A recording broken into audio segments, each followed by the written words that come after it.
Pagpasok nila sa TV5, lalong magpapalakas sa kapatid network.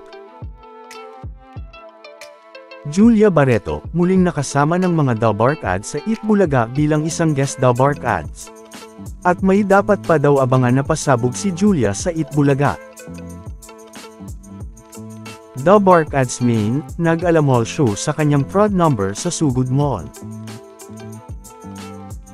Ngayong Biyernes nga May 9, 2025, sa segment na Sugod Mall, ay ang mga Dabark ads naman na sina Jose, Wally at Main, o Juwameng, ang nakasama ng mga Dabark ads sa Sugod Mall, sa Fisher Mall Quezon Avenue pa rin.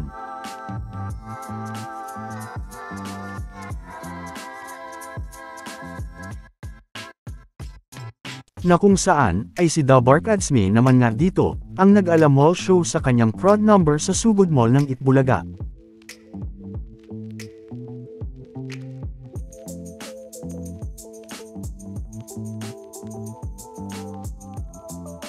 Na talaga namang hinangaan ng mga manunood at mga netizens.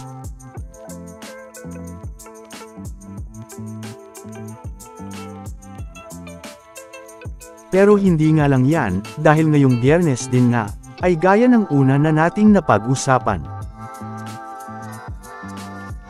Ay muli nang napanood si Julia Barreto sa Eat Bulaga Studio,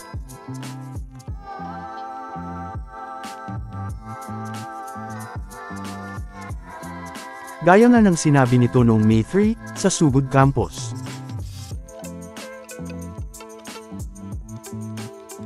Na ngayon nga, ay pagkatapos sa Sugod Campus, ay napanood ulit sa Eat Bulaga si Julia, pero sa EB Studio naman. Na syempre, ay gaya ni RB, ay napanood din si Julia sa mga segments ng Eat Bulaga, gaya ng Periphery.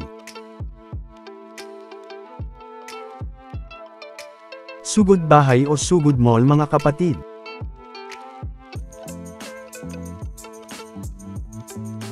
Eat Bulaga Shoutout Board.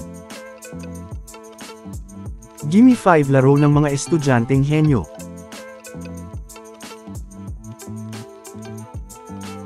At maging sa segment na The Clones ka Voice of the Stars. Na kung saan, ay game na game din nga dito si Julia, na nakipagkulitan sa mga Dabark ads.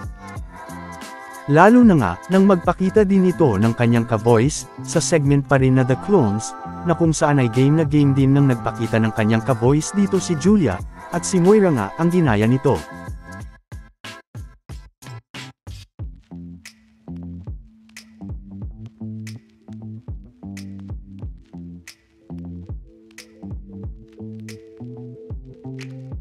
Na talaga namang kinatuwaan at kinaaliwan ng mga netizens, na nag-comment sa YouTube livestream ng Eat Bulaga, matapos ngang kumanta si Julia Barreto sa segment na The Clones.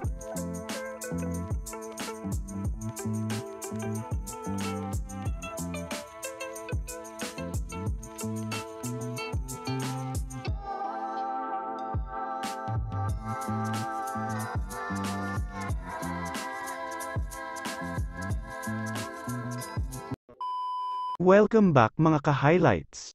Bago tayo magpatuloy ay maaaring mag-subscribe at i-click ang notification bell para updated kayo sa mga susunod pang videos, at paki-like na rin ang video, share at mag-comment na rin. Maraming salamat po.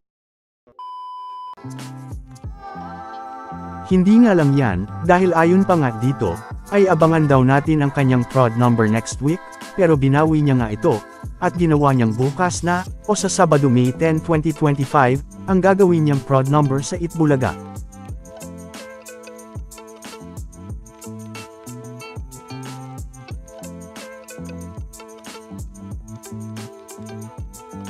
Samantala, isa na naman ng pasabog ang mangyayari sa TV5, na lalo ngang magpapalakas sa kapatid network. Lalo na nga't mapapanood na rin sila sa TV5.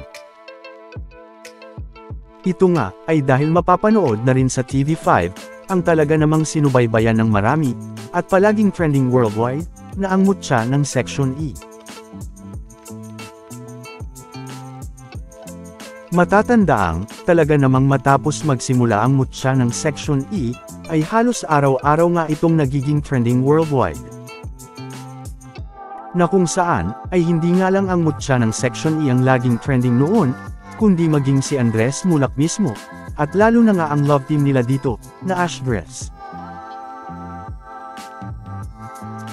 At dahil napapanood lang ito sa Viva One Up noon, ay marami nga ang mga naghintay na mapanood din ito sa Free TV.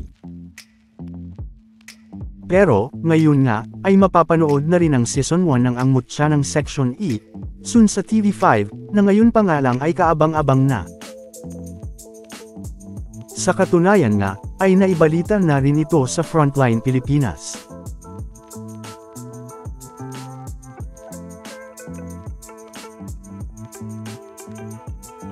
Kaya naman, ay marami nga ang mga natuwa, dahil soon, ay mapapanood na rin ito sa TV5, na mababasa pa nga ang ilang nag-comment sa YouTube livestream ng Frontline Pilipinas.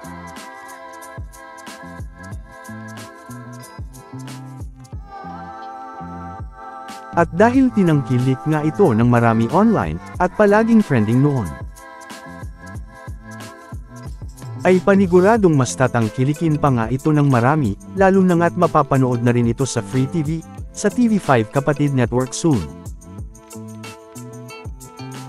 Hindi nga lang yan, dahil ayon sa kilalang site na IMDb, na kilalang nagbibigay ng ratings, sa mga shows at movies sa buong mundo, ay sa kasalukuyan, ay makikitang may ratings nga ang Mutya ng Section E, na 7.1 ngayon.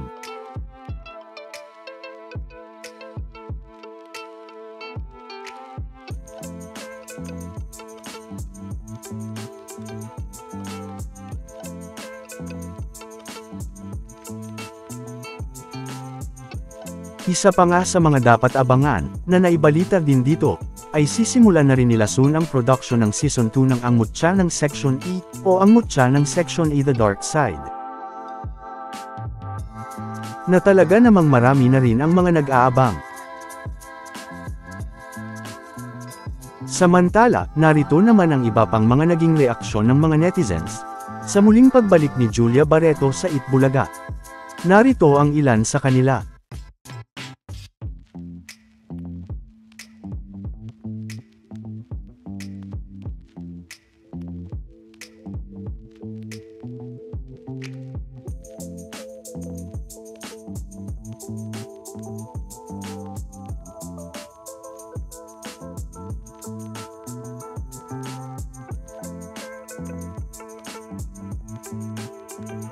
Samantala, ano naman ang mga masasabi nyo, patungkol sa mga napag-usapan natin, sa video na ito?